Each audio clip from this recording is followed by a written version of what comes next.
I'm Matt Braunger. This might help. I am not a doctor. This might help. I'm not a professional. Let's have fun. This honestly is a good time. Honestly, I got no idea what I'm doing. What's going on? Who are you? I'm Matt Braunger. This might help. The podcast. Hey, welcome to This Might Help with Matt Braunger, the advice podcast that you shouldn't take seriously at all. Honestly, if you need clinical help, get it. I get it. I talk to my therapist, Alan, every 2 weeks. Except when I'm on vacation, I won't talk to him that much, so I might get a little loopy. But hey, I hit a crisis, I can text him or call him. With that said, I love having guests on who I have not met. It's always awesome because I get to talk to them and meet them, and then we get to, coalesce with our experiences. So I have Anna Rubanova. Did I say it right? Yes, Okay. You did. And Adam Bozarth. Did I say it right? Yes, you did. Okay, of Left-Handed Radio. Welcome, guys. How are you? Thanks for having us. Doing well. How are you? Doing good, man. I'm in a hotel in New York. So this is how all hotel rooms look in New York. They're about an 8 foot by 8 foot square, plus a bathroom that my wife and I are sharing. And she's here on business, so she has to do a Zoom, and so she had to kick herself out and go downstairs. She's in the business center. Yes. No, she totally is. She totally is. Where are you guys right now? We're in LA, in Chi-Town, where we right. live, where we have lived Nice. for 5 years. Although, last year is, Does last year count? yeah. I mean, that's that joke is stale, but also I don't want it to count. I refuse to let it count, and I won't. Yeah, I don't think I've got a birthday in a month, and I think I'm staying 46. I'm not going to go up. I think that's a wash. So yeah, and I had two pandemic birthdays. I had two because I'm in March, so it was like number one, and here you go. Here's another one. Wow. Yeah. Boom. Like, did you? Well, let's talk about your show real quick. Okay. I kind of described it to listeners as like old timey radio, but satire. But now, is that correct? Because I think old timey radio to me was like watching a movie with your eyes closed. Do you know what I'm saying? Oh, sure. Yeah. Yeah. So how do you pitch it? Let's just say to people. Old-timey radio, but satire, but now. That's usually what we say. Right. There's something very similar to that on our website. Yeah. Yeah. Old timey radio, newfangled devices, something to that effect. But you're absolutely right. It's that plus it's whatever we want that week. Oh, cool. Yeah. Okay. If we meet a weird person, weird as in, overly aggressive. Yeah, they become a character in the show. They become a character in our show. That's how we've dealt with this last year. That's how we've been able to attain catharsis in our darkest moments. It's like, hey, that was a weird thing to say. Oh my God, that's brilliant. Yeah. Just go for it. I find it's like, even if something, kind of pisses me off or offends me or something's, it's like my first reaction is kind of to laugh at the absurdity of it. Like not, laughing at like, oh, that was mean. Yes, I love mean shit. It's more like, holy hell, well, that happened, and that's kind of like my catharsis. Sort of yeah. thing. Is that how you write your jokes? Do you take inspiration from real life in that way? Yeah, I have a lot of jokes. A lot of my stuff is very story based, and it's stuff where kind of like, boy, you won't believe this happened, but it happened. And I kind of just tell the story, and I kind of play the characters in the situation. I have a joke called Wildcattin', and this popular. This woman in New Orleans came into a bar at 2 a.m. wasted drunk, and we had this lovely older gay male bartender who she called the F word, and she was so drunk, and he called the cops.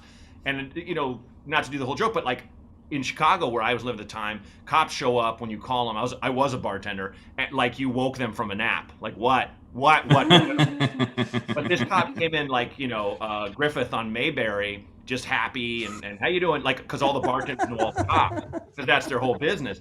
And the guy got the lady out there, and she was screaming, and he was like holding her like a bird, like he was flailing so hard.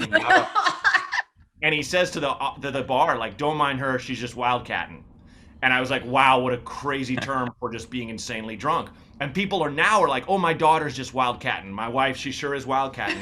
But it's like the thing that they forget, which I love, is that she said the most horrible thing to this man who just basically, Right. he was like, honey, I'm not serving you. And she's like, oh, well, you're just a fat, and I was like, we're like, it's that moment of like, no. Yeah. And the cop showed, the guy didn't even blink. He just called the cop, and the cop showed up and got her out of there. And it was like, oh my God, that moment turned into magic. But it does strike me as funny that it's like, my daughter's wildcat, and it's like, oh, she's using a gay slur.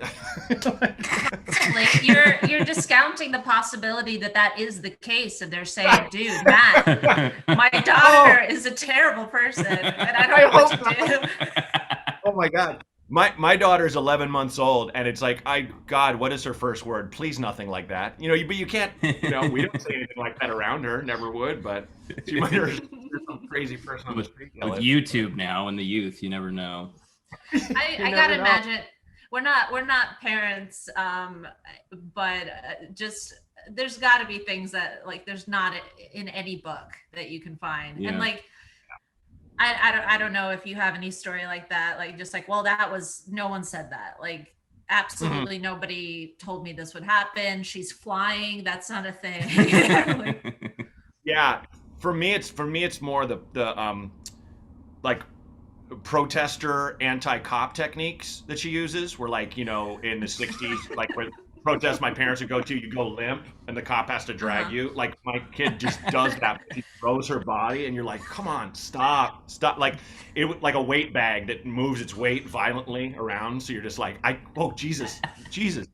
So that's probably the big one. Like, but you guys are married, correct? Or you just no.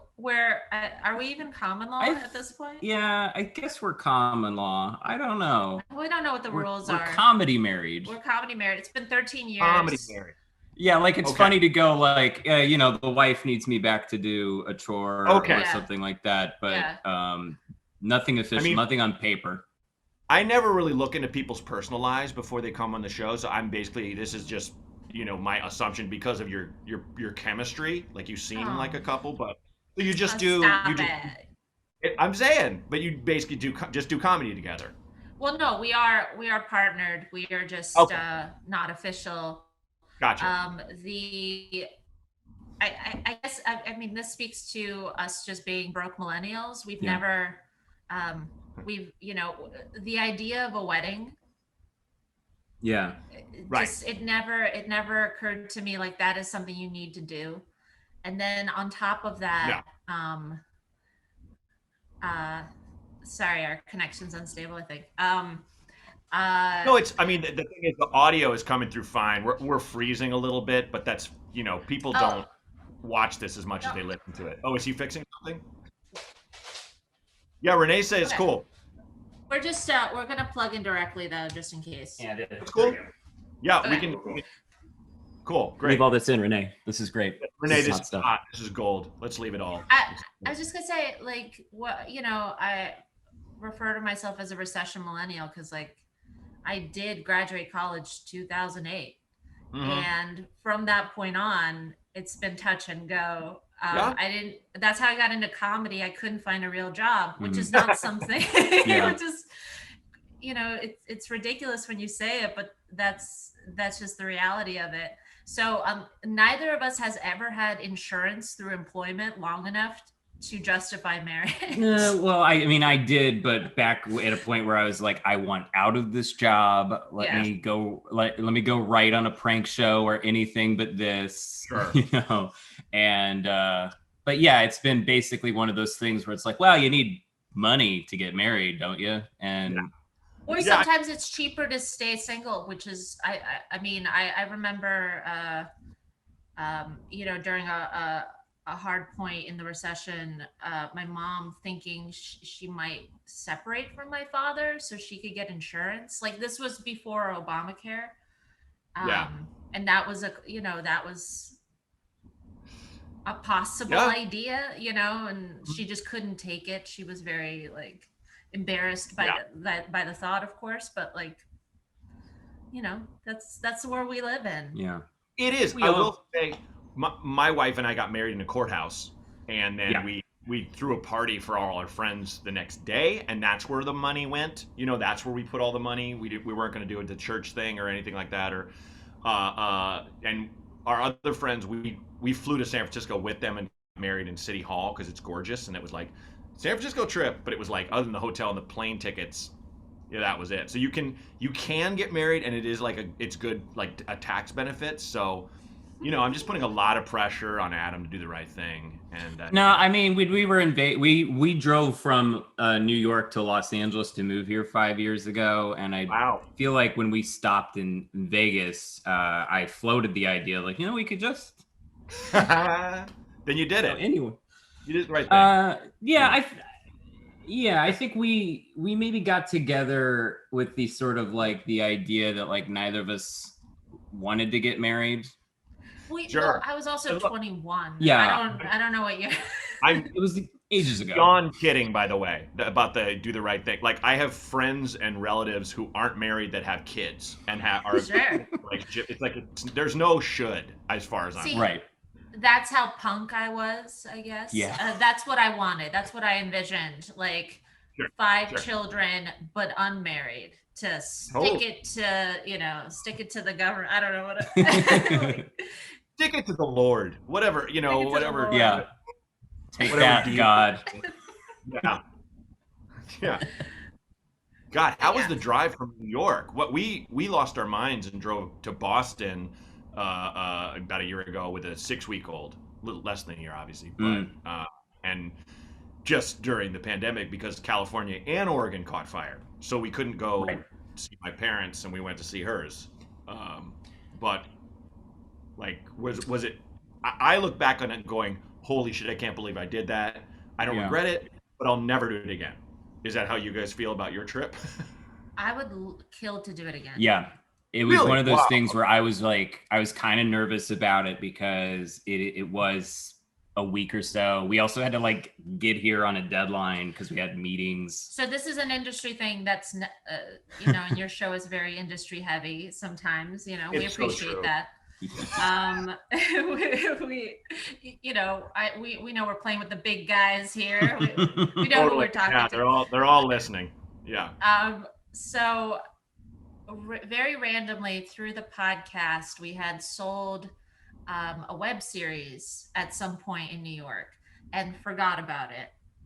We had pitched a half-hour pilot to Comedy Central 2 years before moving here. Okay. Nothing happened. We were like, okay, well, certainly something else will. No, it didn't. And so we go, we have to move to LA. We have to get out of New York. There's nothing for us here, right? Let's just go. Let's take the plunge.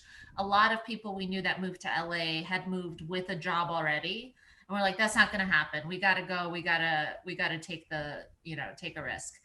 And I want to say 2 weeks before we're actually getting on the road here, we've already told our landlord we're leaving. We leased a car. We planned this 2-week drive to see the country. This is our big trip. We're going to see the country. We're gonna take our time. We're gonna take our time. We're gonna live in hotels. We're gonna, we'll see the, what was the Colorado Springs? Oh, we went to Glenwood Springs in Colorado. Yeah, we're gonna spend like 5 days there. See my family in Illinois. We're gonna see his family in Illinois. We're gonna do all this stuff.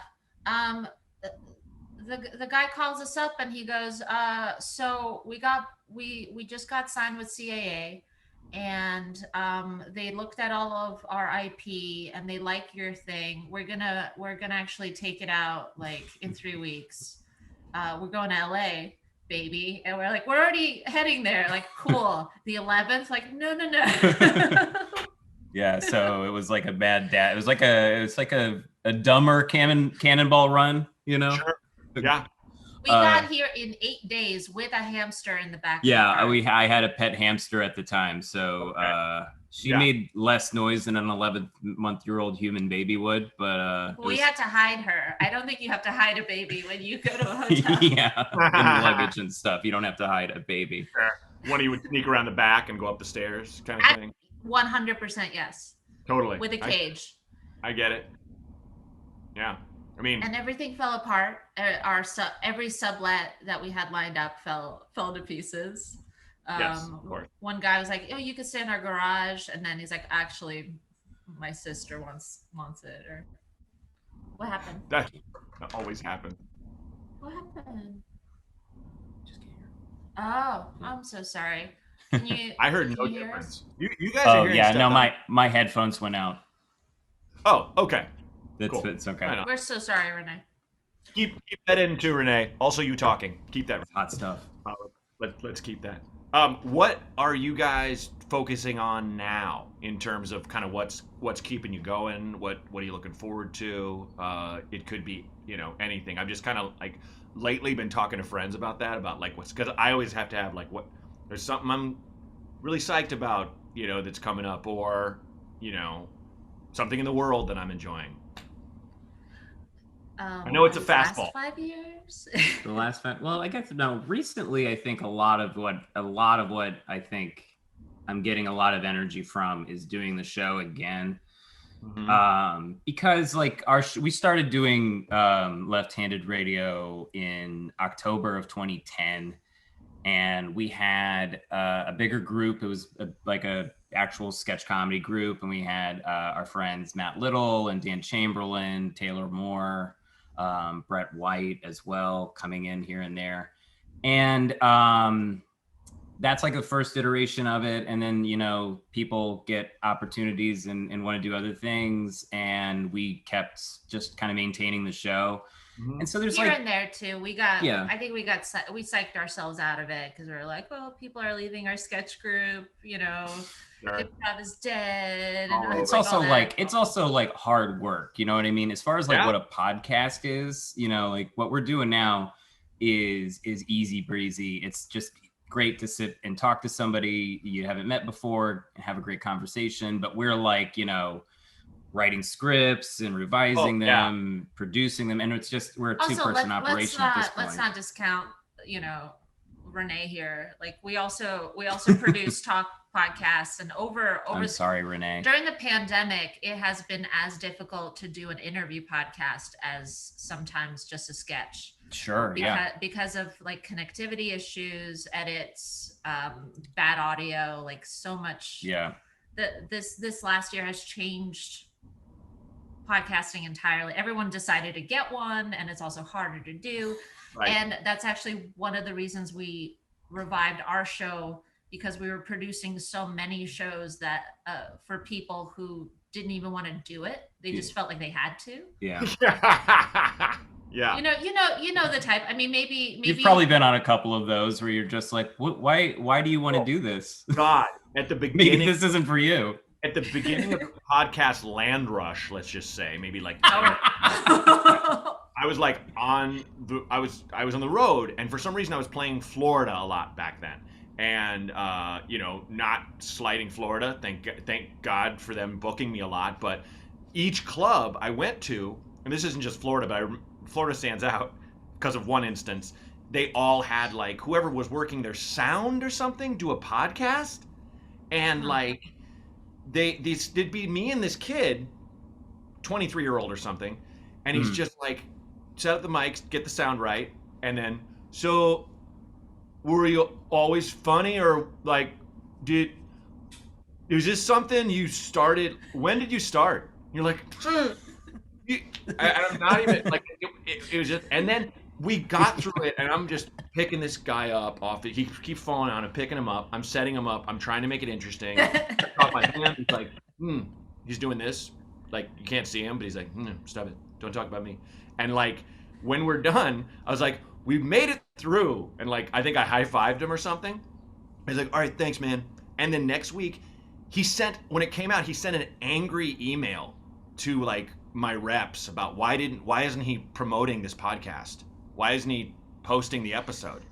And I'm like, because it's a train wreck. Like I'm doing you guys a favor. It was a terrible idea. But that was everywhere, where it was kind of, I kind of compare it to when I moved to LA, Dane Cook was the biggest star on the scene, right? Yeah. And so you had all these agents whose handsome male actors weren't getting roles, you know, and which is always a problem for us, Adam, you know. Thank you for bringing that up. Thank you. Classically handsome men like us and beautiful women like yourself, Anna. I've always Wait. How does this? What's the logic here? Does that mean I'm ugly? No, you're gorgeous. The joke is I'm not that handsome. Hey guys. You're both very handsome. Look, we're all very hot. If this was in person hot. And you weren't married, it wasn't a kid, and we were married, it would be different. This isn't Soak Up the Night, Braunger. This is Lean Mean 2020. Exactly. Braunger. Curly. But anyway, so you had these actors whose agents told them to try stand-up to get seen. Oh, yes. And I remember going up with these guys, and I felt bad because they're up there just like, I feel like beautiful people generally, they tend to think they're kind of interesting because people listen to them because they want to be around them or have sex with them, generally speaking. Yeah. And so these guys are up there and they have all this confidence, and it's just you're just digging holes on the stage. And it was brutal. I was just like, why? Stop. Like, don't just hip pocket these guys and go, yeah, work for Dane. Because it's like, you know, people make fun of Dane and stuff, but he is a funny person. So it's like,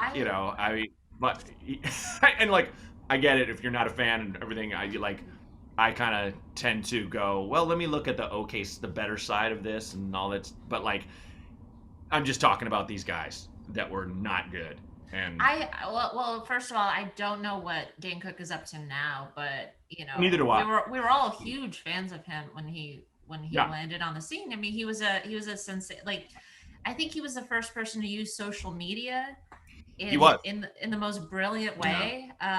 Like, I mean, it was Facebook at the time, or MySpace maybe. But I remember seeing a story where he went into an agent's office and they're like, well, why should I hire you? And he logs into AOL Instant Messenger and there's just thousands of pop-ups immediately of like, hey, Dane, what's going on? He's like, I was probably one of those kids. Yeah, I remember chatting with him on AIM, weirdly.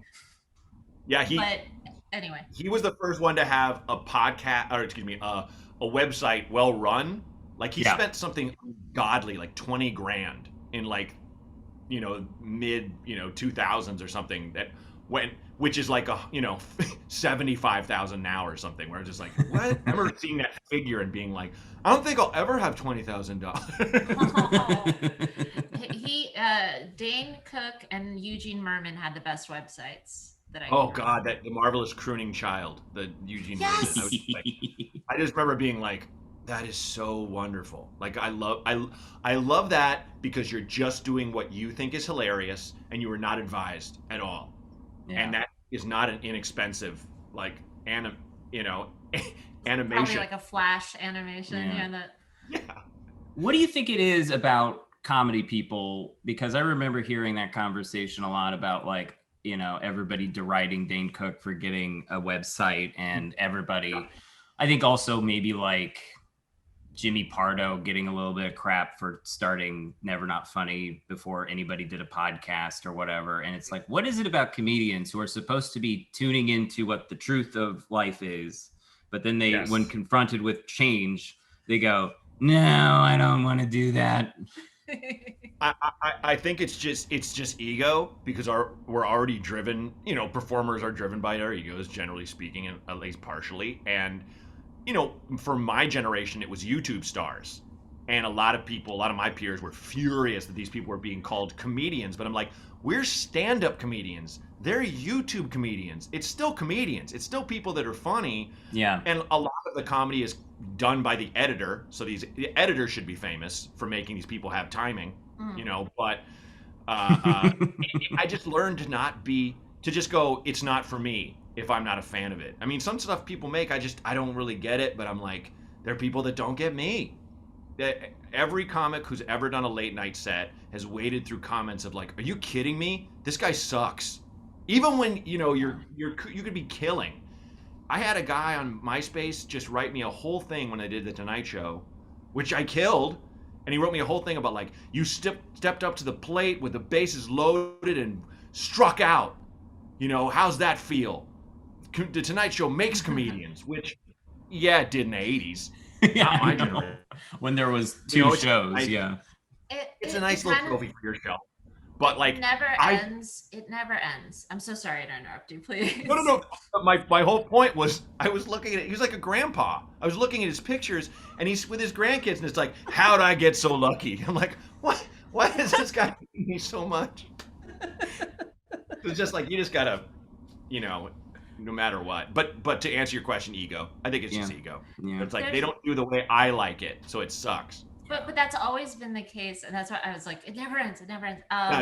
Like you think of vaudeville, like those people had to like be gymnasts and have perfect pitch. And you had to sing, you had to dance, you had to take a punch. They had to do synchronized swimming, like And I admire stand-ups, especially the really skilled ones, because I just don't have the confidence to stand on stage and shout my opinions or takes on at people. Not that everyone shout, like, I mean it.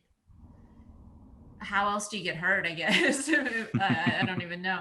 But I used to like yell so much that you mentioned "Soak Up the Night." That album is half yelling. And I remember doing a record, playing this friend had a show at a record store, and you just stood on this giant wooden crate above people standing in the aisles of this record store. And it would fill. It was like super alt comedy. And I remember getting through the set, and I'm yelling, and I'm doing okay, but some people are still looking at records. Not a good sign. And then Zach Galifianakis gets up after me and pulls out a notepad and just calmly in the mic goes, "Hey, can you guys keep it down, please?" And they went like silence. Silence. It was like, Stalin or something just went. Hey, we have to be quiet. Our Lord and Master. And he wasn't even, that the Hangover hadn't come out. Like, he was definitely popular, but it wasn't like, oh my God, look who's here.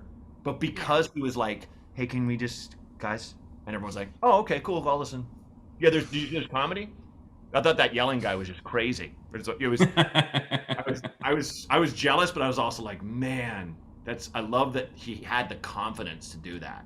He has a mastery over blinking as well. I feel I'm imagining him just like very calmly staring everybody down as he's whispering. Oh yeah. Yeah, absolutely. But yeah, there's YouTube comics. Now then there were Vine stars. Yeah. Now there's TikTok houses. I don't know what's next, but it's coming. I guess Clubhouse, whatever, I guess. Yeah. I guess. I'm waiting for the comedian that just does photos of themselves, and that's it. That's the only thing they do. I think you mentioned vaudeville. We need to go back to that, where a guy just falls down the stairs for like 10 minutes, or like there were people that all they would do is dance to like a record would play, and they would do funny dances and make faces the whole time. Jerry Lewis, his act was he would put on a record and then lip sync to it by making faces. Yes. And then one night Dean Martin comes on and just grabs the record and smashes it. That's the act. Yeah. And they got together because, back then the mob ran all entertainment, and the mob guys were like, we need like a 2-man comedy thing for tonight. And they were like, no, I'm doing comedy, and then Dino's going to sing after me. And they're like, what I just said was, we need a 2-man. And they were like, and they thought of all the vaudeville routines they knew and wrote them all down. And their stage chemistry was so well, it blew up. But like, it's like, if not for this mob guy who was going to kill them, like they never would have got together as an act, which is hilarious. Okay, we have to take a break now, and after that, we'll return with the history of stand-up. I had Wayne Fetterman on, who wrote the book, The History of Stand-Up. Sure. Yeah, so we did that already, Anna. I'm sorry, not to. I love that story. I never get sick of it. They're like, yeah, you're a stand-up kind of guy. That's where the word came from. Everybody's having fun here. Like, you can't get enough of it. Yeah. Oh yeah, you never hear that one. So I gotta ask, do you guys get asked? And I ask everybody that comes on this, because I started this podcast. I'm not even sure why, because I don't really get asked advice that much, but it's fun to, I think this is more, it's more for the callers to kind of vent. Because generally speaking, I will say as a disclaimer, people generally know what they should do. They kind of just want to hear us say it sometimes. Yeah.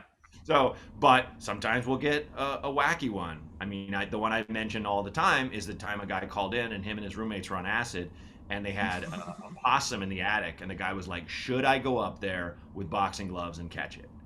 And my first thing was, this isn't live, bro. So I hope you did the right thing and did not go near that attic. So we get curveballs, but I always ask guests, like, do you guys get asked that? Do you get asked advice like, hey, what do you think I should do? Blah. Has someone on acid asked me what to do with an invading? No, just any advice. I mean, sure. That what I was asking, but what you just said too. If that's the thing. I mean, not to toot my own horn, but sometimes a young woman with an interest in podcasting will reach out to me and ask me some questions. Usually, they want to be a producer. Yeah. And that's been a recent development. I think the pandemic has, instilled a healthy sense of panic in the young ones, and that's why they're reaching out. Yep. So in that sense, yes. But I don't know. I think more people should ask me for advice, to be honest. I mean, you seem really smart. So I think that I would second that too. Yeah, no, she is. She is. I don't get solicited for advice as much. I feel like people used to like. I think people kind of like. I don't know what it is, if it's like my look or general demeanor, but I feel like people will unload their problems or issues at me at a moment's notice. Yep. Like I think I have like airline clerk face or something like that, where it's just. When people are angry and it's that, and it's like, and you know what? Just like my dad, you're not listening. I'm like, oh, okay. I look at you, and it's maybe your face is part of it, but it's also your demeanor and your voice. You strike me as a progressive school teacher in the 50s. They're in a small town, and there's someone and they're just like, well, I don't know why I can't play with the black kids down the street, and you're like, you know what, Raymond, you can. You sure as hell can. You can. Probably shouldn't tell your father I said this, but like you're that guy. I'm gonna tell you about real life for a second. Like that's how you strike me, which is very cool. We're all in the brotherhood of man, son. There it is. There it is. He said something about brotherhood of man, Dad, and I like boys, and he says that's fine. Yeah, exactly. And then the next week he's in prison for smoking a joint in his own house. For being a communist. Yeah, exactly. Yeah. That commie teacher of yours. You nailed it. I still a socialist. Okay, well, if I don't listen to the calls ever. Renee listens to them and he picks the goodies. So are you guys ready to hear the first call? Hell yeah. All right. Roll the first call, Renee. Hey, Matt. I need advice on how to discover your passion, I guess.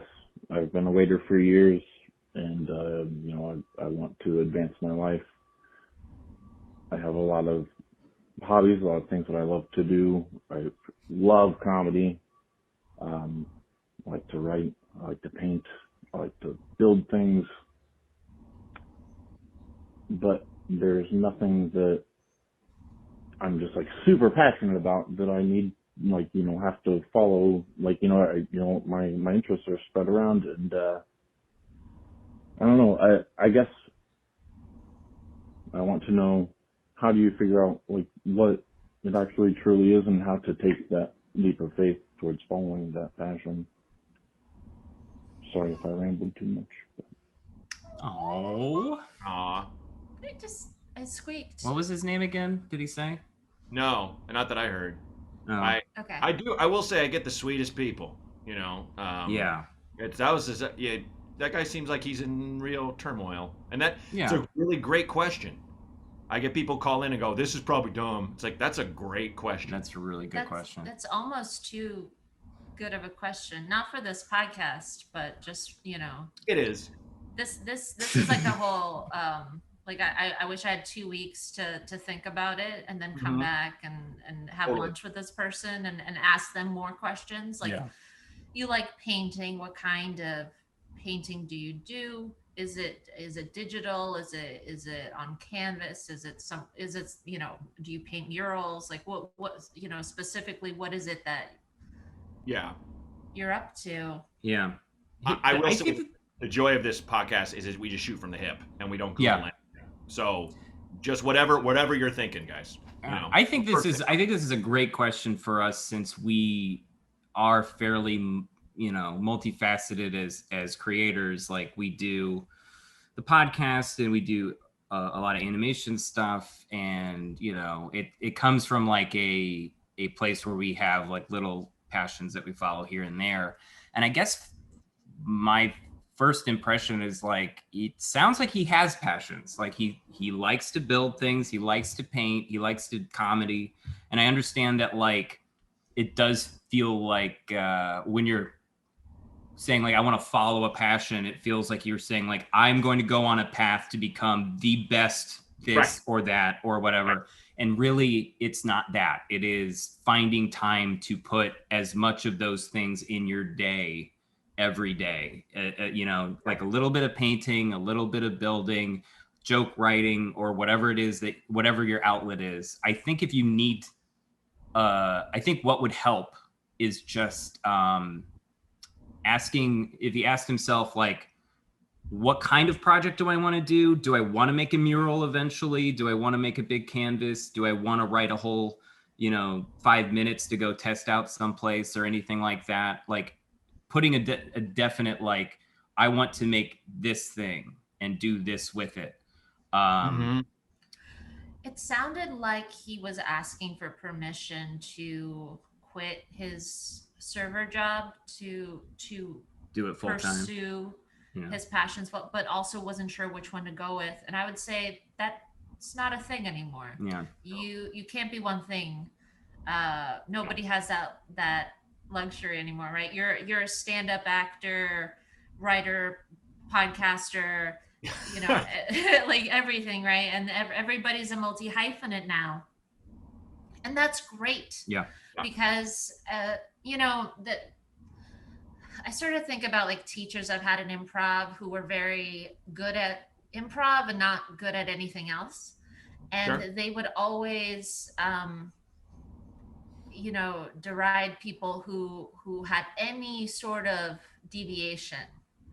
It was so strange for them to like, you should focus on improv, or you're not good enough at improv. Why don't you quit now? Quit altogether. And you're like, well, what about, I'm good at YouTube stuff. No, that's not real. So, now people understand that's a fallacy.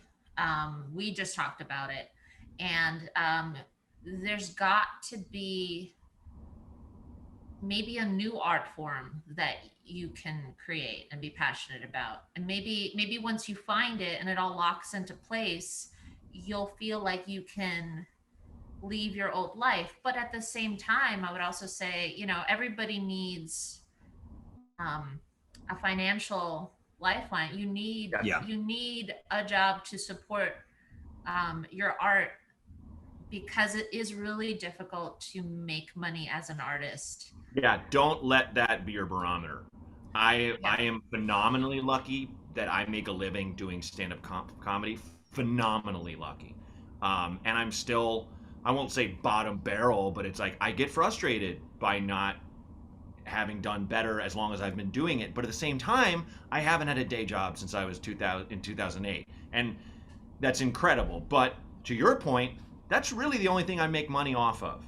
I do, some of it's residuals from albums, but writing a little, if I sell something, which is rare, acting, even littler.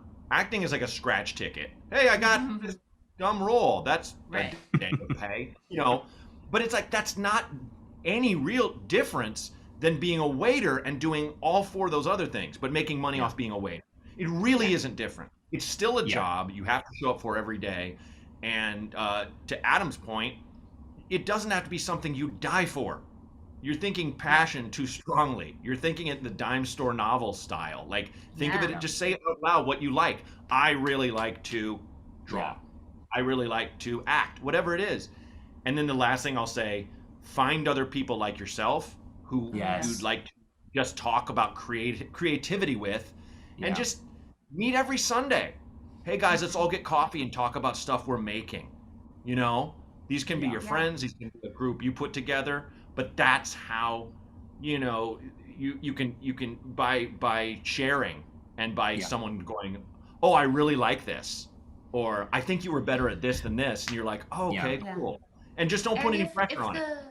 If the specific job is soul crushing, if it is a toxic environment and you just feel stuck in this specific waiting job, that you will need to address first. Totally. You know, you might need to get a job at a different restaurant, and obviously right now with COVID, that entire industry is in shambles. You can't, you know, it's unreliable and dangerous, and you're dealing with people who don't believe in science.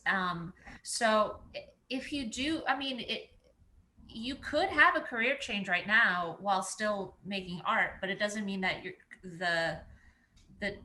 you go artist full time.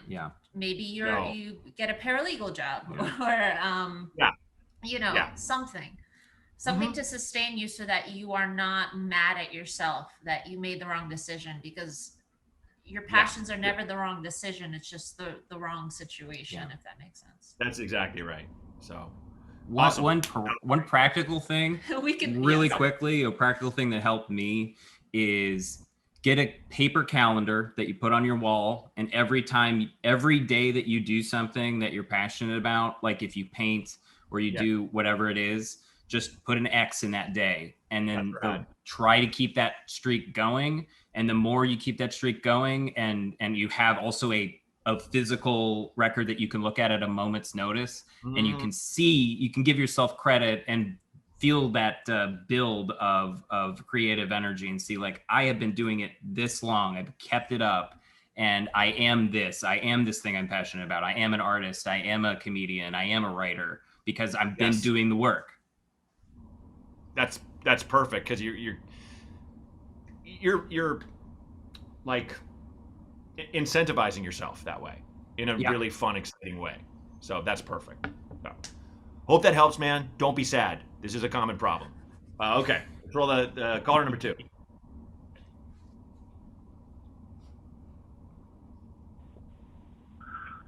Hi, Matt. This is Ryan from Iowa. My question is, my girlfriend was having trouble with her hair, not doing so well. She colored it, cut it short, still not happy. Super upset about it. I ended up trying to get a haircut and a beard trim also. And she called me insensitive for trying to groom myself during her kind of not having a good time with her image. Was I insensitive, or should I get a haircut? Thank you. Here's the thing. This feels like, and I don't want to accuse Ryan of anything, but it feels like this is not the complete conversation. Feels like a trash. Bingo was his name. I think that, like, there's more than what's going on here. But let's take him at face value.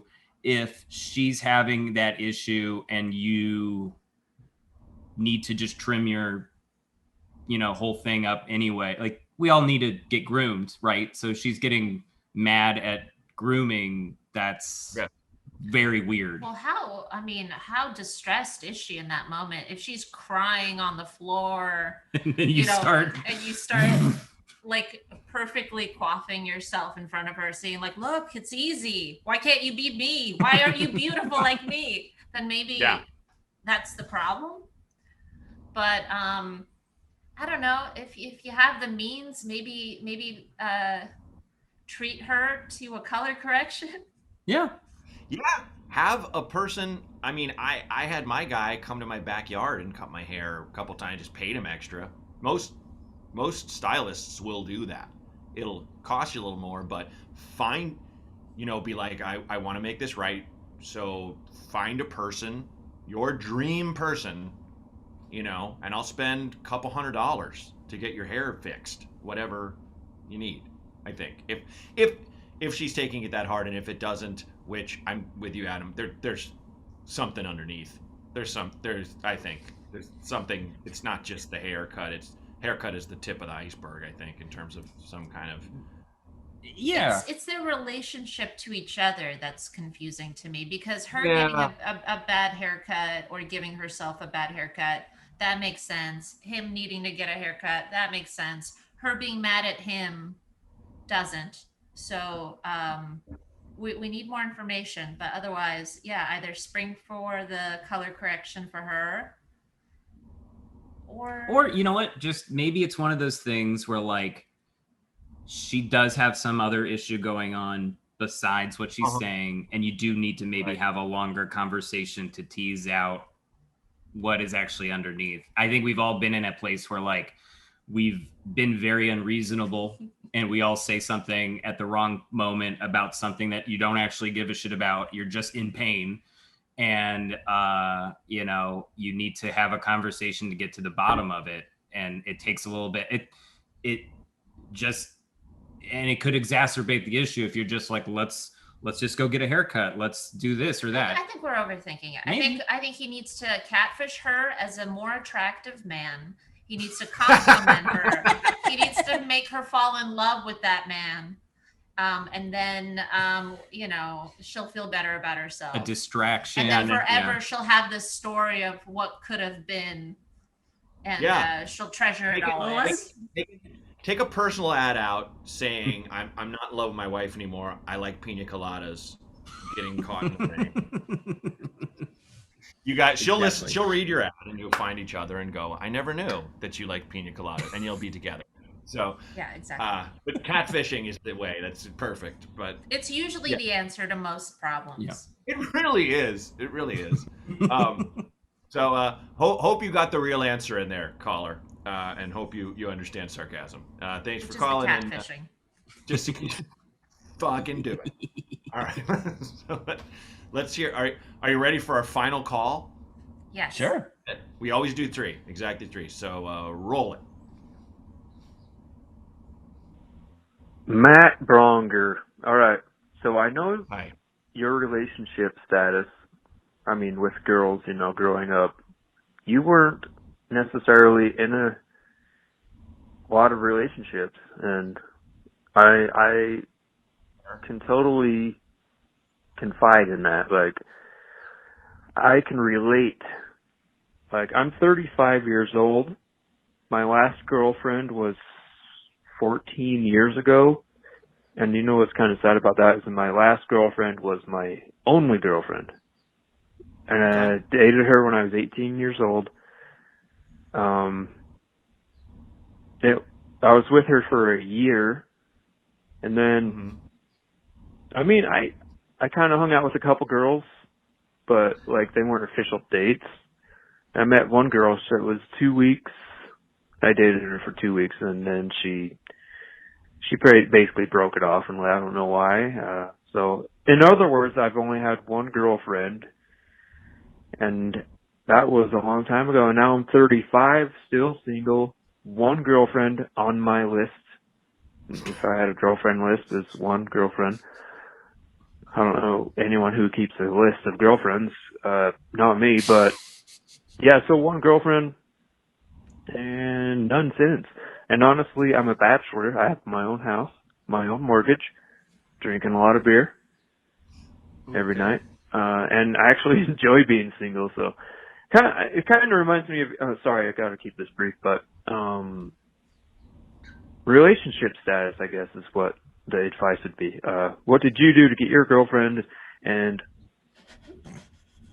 what kind of girlfriend advice do you have? And whoever your guest is, if this is put on the air. So thank you very much, and peace out. You made it on the air, buddy. I kind of was like surprised when you said you like being single, but I get it. There are pluses to being single. There is the freedom, but that was, to your question, my problem. Like a lot of people, I was like, I like keeping my options open.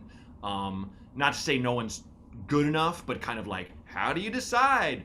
So to answer your question, I think if you're with someone that you like and you see potential, I think it's very wise if you're interested in having that kind of relationship where someone knows you for your flaws but still loves you, which is the eventual, I would say goal. You kind of have to gamble. I feel like with love and good relationships, it's half, oh, all this stuff is there and it's great, and half, I'm just gonna go for it. There's never been a time in my life where I'm like, oh my God, I'm so in love with this person, I'll die without them. I have to keep them in my life. Except my first girlfriend in high school, that it was definitely like I fell head over heels, and I was not ready for that kind of feeling. And I feel like in a lot of ways I kind of cloaked myself against that with anyone else. Though I did have, a girlfriend in college and a girlfriend when I lived in Chicago. When I got to LA, I had no girlfriends. I would just date or hook up or whatever. And yeah, it was fun, but it was also a very kind of dark and lonely time because I wasn't taking care of myself, drinking a lot of beers every night, like yourself. Living in your own house. Yeah, because you can. And you're not really paying attention. First off, that's not very healthy, and it's not good for your outlook. You should limit it to a couple days and a couple beers if you can. I like to drink, but I also love being sober. I love the feeling, I like waking up not feeling like a chainsaw's in my head. And I have someone who likes to have a good time, but she was there when she's like, you got too fucked up last night, and it got me to the point where I started scaling down, and I still have my moments and stuff, but case in point, we're in New York. In Portland, Oregon, where I'm from, in New York, I would always go, let's party anytime I was here. And like, I would chase the dragon. I'd be like, come on, one more bar, one more. And I'm not like that anymore. But even now, she's affected from those days where we'll go out and she'll be like, I don't want to go anywhere else. I'm like, neither do I. Let's go drink some wine and go watch shitty TV and drink water, because it's just, it's nice to not, like, if I didn't have her, I wouldn't be taking care of myself. I think I probably would, but it's just, you gotta, like Robin Williams always said, you have to be prepared for luck as a performer. So get all your ducks in a row if you can, write some stuff, get good, and hope for the best, because a huge part of it is luck. I do think that's true for relationships too. You want to have it going on a little bit. You want this person to be like, oh, he's not getting as fucked up as these other guys at this party. He's interesting. He has something he has to do tomorrow. That's cool. Like he's working or whatever. The fact you have a mortgage is huge. I didn't have a mortgage until I was in my 40s. Not that you need a mortgage, but I'd say just make some adjustments and decide. You got to decide what you want. And I don't think 35 is old, personally. No. I don't think you should be in your head. And only having one girlfriend, who cares? Yeah. Right. It doesn't matter. It doesn't matter if you haven't had one. It doesn't matter if you've never had sex. It doesn't matter. All we have is the future. Who cares? So it's really anyway. It's really hard to exist in this world, right? Where everything is screaming at you that you should conform and you should be like everyone you see on television, or read in books or see in the news. Like there's only a couple of ways of being a person, and we're slowly becoming accepting of different lifestyles. Yeah. Thankfully, finally. Yeah. And if you like being single, I would say, I like Matt's advice. Like if you if you want to pair off, that's great. If you don't worry about it. Yeah. It seems like you are worried about it. So then follow Matt's advice. Yeah. But I'm just gonna say catfish until you find the right lady. Yeah. It works. She suggests it because it works. I'm also like conflicted because my dream, like after I always joke with Adam, it's like if we ever break up or you tragically pass away, I'm just gonna become a single novelist. I'm just gonna be by myself. I'm just gonna write novels all day. I'm gonna sip coffee. I don't even drink coffee, but that in the future I will. Yes. Yeah, I have a friend who she was married, now divorced, really loves being she writes, she does comedy, but loves just renting this apartment and doing kind of whatever she wants and kind of living, I mean she's my age, but living like a 60-year-old, let's just say shut-in socialite in a way. Sure. Wow. Like she'll just be like, I'm writing for this show, but I'm working remotely. I think I'm going to live in Manhattan. I have a place I've rented. It's kind of like that's always been what she wants to do. And I think, she might reach a point where she'll start dating again, I think. But it's kind of like right now, it's like, there are pluses to just being, a lone gun. I dig being on the road by myself. And after like a couple days, I miss my wife. And now I have this amazing daughter. I'm already kind of preparing myself to just don't drive yourself crazy. Don't get too sentimental. I mean, being a parent it's fucking stupid. Like I'll hear a baby cry on a plane and be like, "Oh, I miss my kid." Like what? No one likes hearing me. It's a physical thing. You're like, this is dumb. I should not have this reaction. I've heard of women lactating spontaneously at the hearing a cry. What's the male equivalent? Is it just like getting really pumped to like pick up a baby, protect the baby? I want to go help it. I want to go. What's wrong? It's like, get away from my kid, you monster. I will say though, like I flew with her from LA to New York by myself, and it was like I've never had an assistant, but I had like 5. Everyone in the plane, my section was like, "You gotta pee? I'll hold her. What do you need? Snacks?" Because everyone thinks you're terrified, which you are, and the mom's not around, so you're not. That's the ultimate level of comfort. If she's just freaking out, there's nothing I can do. I've changed her, I've fed her. It's like hand her to mom. The holiest of holies. She's not with me. But thankfully, Rose is pretty chill. But it was pretty funny. All the flight attendants were like, someone's like, "I need a drink." Like, I'm with a baby, sir. Can you just? I think you're fine. You've had 5 drinks. Yeah. So. And we've lost. She left. She's coming back. I think she asthma attack. I have no fucking clue what's going on with my body. Keep this in.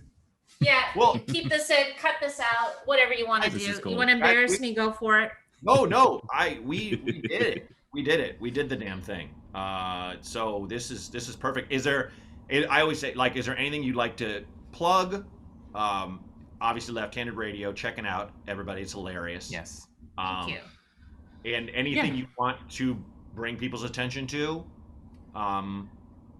We always have friends who are doing stuff, and usually when people plug, they plug themselves, and we have Left-Handed Radio. That's you go to the website, everything's there. Mm-hmm. But if you're looking for content, I always like to recommend a podcast called Ruined. With Hallie Kiefer and Allison Leiby. It's very funny. It's about horror movies, and Hallie spoils them for Allison, who's too terrified to watch them. Our friends Frank Hale and Jeff Garlock do a horror podcast called The Canon, where they review Canon films. Yeah. That's really fun. Oh. I don't know that one. I know Ruined. I'm friends with both of those gals, and I love that podcast. I'm a huge horror nut, and my wife she will not watch them at all. So I'm like, I space them out. I have to watch them, when she's out of the house or something, and the baby's sleeping. Right. But that's right my eye. I did not know about the Canon though. I will check. Oh yeah, you'll love it. Yeah, Ruined is a powerhouse. Canon is a newer show, I think. What else? Dude, That's Fucked Up has been a really favorite show of mine recently. I love that one. It's hosted by two brilliant women, and it's just about like fucked up history stuff. Like Nice. it's a format that's very common, but I've never heard it with just like two bro-y female friends. Yeah. Oh, I'm so into that. The only podcast I listen to like that is The Dollop, and Yes. that's just because you have one guy who doesn't know what's going on. It's the hook.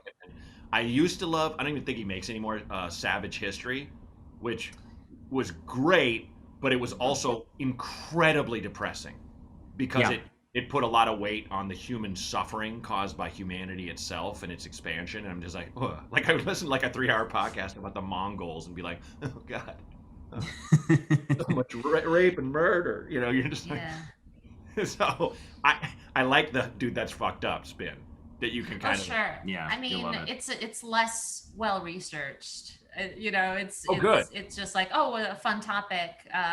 No Such Thing as a Fish is better is well researched, but it's a British trivia show. Yes. I don't know. I like my little shows. I like my little old socialite shut-in shows. My stories. Your stories. I commend you on just barfing out all these other people's podcasts for people to check out. That's very admirable of you. Most people are just like, check me out. I got a website, and my Patreon is you want to put in, do you trust me? You want to do the $25 tier, $25 a month to get access to me and all of me for 25. Yeah. So well, the show is about helping. So yeah. People haven't been that selfish, to be honest, but it's like, they do kind of just only promote things they're involved with that would have their direct benefit to them. So that's very cool of you. Thank you. As you do. Adam, anything to throw on the pile? Yeah. Are you going to be selfish? I might be. There's another podcast that I do very briefly. It's a show called The F Plus, which reads stuff from the internet. So, Yelp 1-star reviews of great movies on IMDb, really gross stuff people post on their, erotic fan fiction sites, stuff you can get publicly, and it's read with goofy voices and stuff. And we met those folks because we were in a podcast reality show, and 10 years ago. That's a whole other episode, Matt. Yeah. A whole other episode. But yeah, I selfishly will plug this big podcast collective that I'm very lucky to be a part of. That's awesome. That's great. I mean, it's back to like our first caller. It's just about getting with people who have, a similar chemistry and a similar mindset, and that aren't, taking it too seriously. And you can do this for any kind of art. It doesn't have to be comedy. It doesn't have to be performative. Could be food. Yes. Could be visual art. Could poker is the whole time I was thinking of poker because Annie Duke has a book out called Thinking in Bets. It's been around for a few years, but she talks about having a brain trust. Like if you want to get good at anything, a sport, an art, you have to, play against the best. Hopefully your friends who'll give you constructive criticism and all that. So I just think of the brain trust and her. I had a friend in Chicago who was just phenomenally good at pool, and I would just play with him sometimes, and I went from being shitty to being decent, because I played with Tony, and he's one of those guys who like, I grew up going to bars and everyone danced and I can't dance, so I'd play pool. That's how he got it, Interesting, you didn't learn how to dance from your dance friends. Yeah, and he's black, so you'd think. Let's end on. Is this a callback to the 50s commie thing? You don't have to dance, son. You can just play pool. It is because I catfished you as a racist person, which I am not. I'm going on the record. Well, thank you guys so much for coming on the show. Did you have fun? I had a blast getting to know you. Yes, this was great. It was so great to meet you and to be on your show. This is wonderful. Cool. Okay, I'm glad you guys had fun. Thanks again. Appreciate you guys. That was fantastic. What a great pair, man. And great calls for advice. Thanks again, Mighties. If you have something you're having trouble dealing with, or you have a weird question or something to share, give us a call, 323-763-0228. That's 323-763-0228. Got some great guests coming up. Thanks. This Might Help with Matt Braunger was created and hosted by me, Matt Braunger. Produced by Outer Circle Media. Executive producers Matt Kleinschmidt and Robert Kelly for the Laugh Button Podcasts.